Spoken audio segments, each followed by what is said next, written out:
Hello friends, welcome to my channel. तो कल मेरा प्रदोष का व्रत था और आने वाले समय में पूर्णिमा, नवरात्रि सारे व्रत आने वाले हैं आफ्टर पितर। तो चलिए मैं आज व्रत की इडली, सांभर और चटनी तीनों रेसिपी बताऊंगी।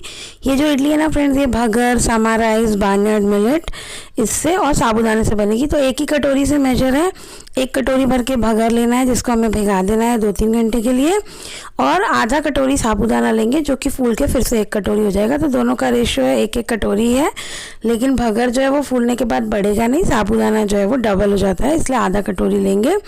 और दोनों को हम 3-3, 4-4 घंटे मैंने तो भिगो दिया था, जब तक कि साबूदाना भी हमारा, ये देखिए 1 कटोरी भर के साबूदाना और 1 ही कटोरी भर के हमारा भगर था। अब इन दोनों को हम हल्का सा दही डाल के पीसना है। फ्रेंड्स, मैं दही डालना भूल गई थी, तो मैं ना पानी डाल रही थी, लेकिन जब मैं उसमें सॉल्ट वगैरह मिला रही थी तब मुझे याद आया कि मैंने दही तो डाला ही नहीं। तो आप दही डालें, उसके बाद यदि आपको कंसिस्टेंसी पतली लगती है, सॉरी गाढ़ी लगती है, तो आप उसमें पानी डाल सकते हैं। बट पहले आप आधा कटोरी दही डालें, हल्का सा खट्टा ही हो, बहुत मीठा भी ना हो, और ये आसानी से पिस जाएगा क्योंकि साबूदाना भीगा हुआ है और समा भी हमारा जो भगर है वो भी भीगा हुआ है। ये देखिए बैटर अभी से ही इडली के बैटर जैसा दिख रहा है। चलिए अब इसको अभी साइड रखते हैं और हम आते हैं हमारे सांभर की तरफ। फ्रेंड्स, मैं आज व्रत का सांभर बना रही हूँ, जो कि बहुत ही, बिल्कुल ऐसा लगा ही नहीं कि वो व्रत का था। विदाउट अनियन गार्लिक, जो जैन पीपल्स हैं वो इसलिए फेमस है। मैंने भी कल ट्राई किया, बहुत टेस्टी बना था। तो ये मैंने एक बड़ा आलू लिया है, एक गाजर लिया है, टमाटर, करी पत्ते और लाल मिर्च। फ्रेंड्स, मेरे पास लौकी नहीं थी, तो मैं सोच रही थी कि लौकी नहीं है, बट बाद में मुझे याद आया कि मेरे पास खीरा है, तो खीरा मैंने बाद में एडिशन कट किया है, वो मैं आपको दिखाऊंगी। तो ये देखिए, अब मैं जो सारी चीज़ें हैं ना वो बड़े बड़े चंक्स कर रही हूँ।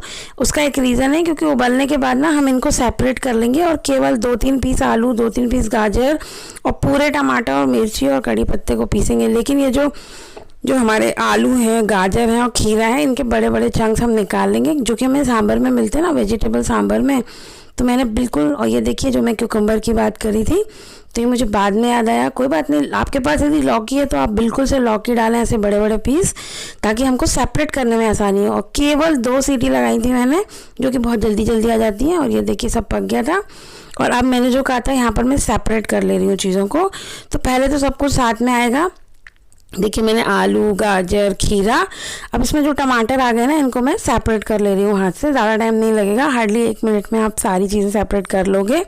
अलग अलग उबालने में फ्रेंड्स बहुत टाइम जाएगा। और ये देखिए जो टमाटर, और हाँ पूरा नहीं, 2-3 पीस आलू भी है, 3-4 पीस गाजर भी है, 2-3 पीस खीरा भी है। तो इससे क्या होगा, बाइंडिंग आएगी। मतलब मुझे बहुत, यदि हम सबको एक साथ पीस देंगे ना तो वो बहुत गाढ़ा बन जाएगा, बट सांभर लिटिल थिक होना चाहिए।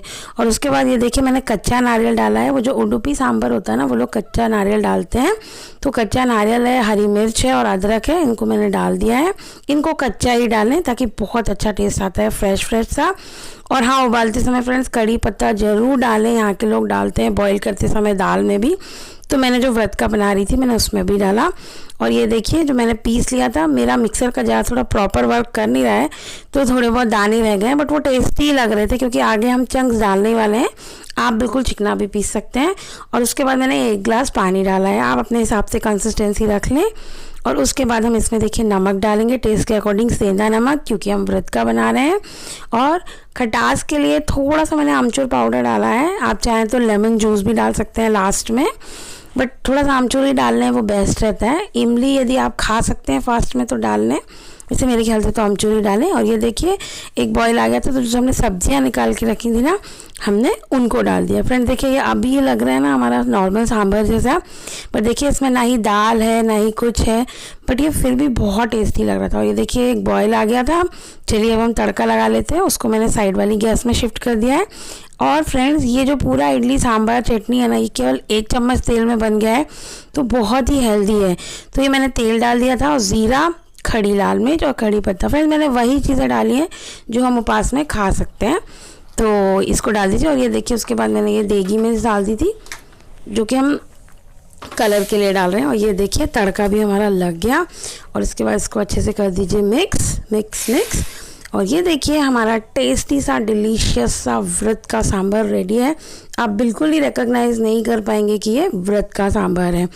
और चलिए साथ ही साथ हम इसकी चटनी भी बना लेंगे। तो इसके लिए मैंने मूंगफली रोस्ट कर ली थी, कच्चा नारियल, हरी मिर्च, अदरक, हरा धनिया, थोड़े से करी पत्ते और सेंधा नमक। ये चारों पांचों चीज़ें डालेंगे ना फ्रेंड्स, चटनी इतनी टेस्टी बनी थी, इतनी टेस्टी बनी थी कि लग ही नहीं रहा था कि इसमें लहसुन, ओनली लहसुन बस नहीं है, बाकी तो सारी चीज़ें हमने यही डालते हैं जो हमारी नॉर्मल इडली सांभर में भी बनाते हैं। और उसके बाद मैंने सेंधा नमक डाल दिया था और इसके बाद हम इसको पीस लेंगे बहुत अच्छे से। और ये पिस जाएगा क्योंकि मूंगफली भुंजा हुआ है। कच्ची मूंगफली ना डालें फ्रेंड्स, हल्का सा रोस्ट करके डालें, उससे जो टेस्ट आता है ना वो बहुत ही अच्छा आता है। और ये देखिए हमारी टेस्टी सी चटनी रेडी है। चलिए अब आते हैं फिर से इडली के बैटर पे। इसको रखे हुए भी आधे घंटे हो गए थे। अब हम इसमें नमक डालेंगे टेस्ट के अकॉर्डिंग, वैसे थोड़ा कम ही डालें क्योंकि चटनी में भी नमक है, सांभर में भी नमक है।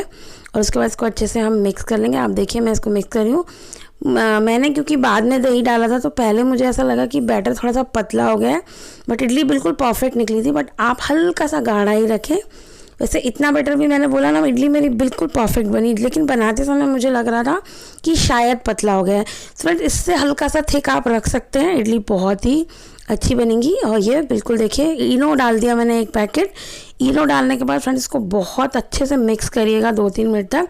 उसके बबल्स नहीं रहने चाहिए, यदि वो बबल्स रह जाते हैं ना वो लाल कलर क्रिएट कर देते हैं क्योंकि उसमें रिएक्शन हो जाता है सॉल्ट के साथ और इनो के साथ। तो इसको बहुत अच्छे से मिक्स करिए। और फिर इडली मोल्ड में मैंने ऑयल लगा दिया था और उसके बाद मैंने बैटर रखा। जब मैं डाल रही थी जैसा मैंने कहा मुझे पतला लग रहा था, बट नो बहुत ही अच्छी इडली निकल कर आई थी। और मेरे हस्बैंड को तो नॉर्मल इडली से ज़्यादा अच्छी इडली लगी और ये बहुत ही सॉफ्ट बनी थी। और फ्रेंड्स बाय द वे ये मेरी दीदी की रेसिपी है, मैं आपको बताना भूल गई। उसने अभी पिछले 2-3 बार से वो एकादशी रहती हैं दीदी और उसकी पूरी फैमिली, और हम लोग प्रदोष रहते हैं, मैं और मेरे हस्बैंड। तो वो दिन में इडली बनाने लगी है क्योंकि हेल्दी खाने का आजकल ट्रेंड चल रहा है। तो उसने मुझे शेयर की थी, बट दीदी इडली चटनी बना रही थी। ये सांभर मैंने एडिशन किया है, अब दीदी भी बनाएगी। तो चलिए हम लोग ऐसे शेयर करते रहते हैं, फैमिली में ये सब चलता रहता है। और ये देखिए इडली हमारी ठंडी हो गई थी, सांभर को मैंने बाउल में शिफ्ट कर दिया है और ये इडली भी बहुत अच्छे से निकल जाएगी, आप देखिए बिल्कुल भी। और ये देखिए कितनी रुई जैसी सॉफ्ट, मेरे हस्बैंड को तो बहुत ही टेस्टी लगी। उनकी वजह से ही मैंने कल खिचड़ी बनाई थी। और खीर तो मैं भोग में लगाती हूँ क्योंकि हम प्रदोष काल में पूजा करते हैं। बट यदि मुझे पता होता कि वो खिचड़ी नहीं खाएंगे फ्रेंड्स तो मैं खिचड़ी बिल्कुल नहीं बनाती साबूदाने की। नेक्स्ट टाइम से तो मैंने उनको बोल दिया है कि मैं नहीं बनाऊँगी। Only idli sambar and chutney will be sufficient along with the sabudana kheer. और ये देखिए मेरी प्लेट तो रेडी हो गई है जो कि बहुत ही टेस्टी बनी थी। और आप भी इस नवरात्रि और आपके जितने भी उपास आने वाले हैं ज़रूर बनाइए। और veg cooking with Usha Soni को लाइक, शेयर और सब्सक्राइब करें।